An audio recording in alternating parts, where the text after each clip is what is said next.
আসসালামু আলাইকুম। আপনারা সবাই কেমন আছেন?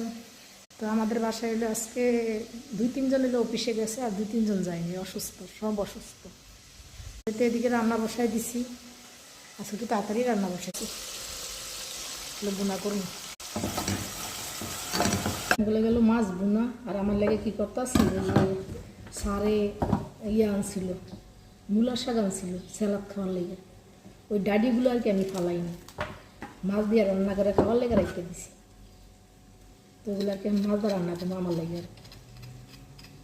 আমি তো হেগো তরকারি খাই না, কারণ হেগো তরকারিতে বেশি জাল পড়ে না, দিতে কত হলো মশলা কম। এতে সুন্দর করে পরিষ্কার করে নিতে আসি নিজে খাওয়ার লাগে। মজা লাগে কিন্তু মাছ দিয়ে রান্না করলে, মাছ দিয়ে একটা টমেটো দিয়ে রান্না করলে মজাই লাগে। তো জানি না কে খান না খান, অনেকে খায় অনেকে খায় না, ফালায় দেয়। আমি আবার খাই, আমি আবার আবিজাবি পছন্দ করি বেশি। শাক পাতা লতা পাতা ভালো খাবারের থেকে এই খাবারগুলো মজা কিন্তু বেশি লাগে। ভর্তা, কচু, তো এই দেশে কচু কম করি।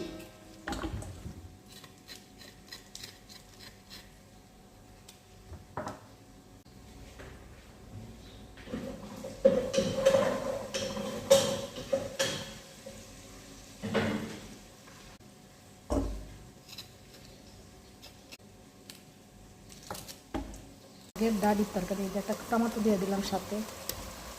আমি মাছ কম খাইতে দিই, 1 পিস মাছ আর কি ছোট্ট করে টুকরা করে দিচ্ছি।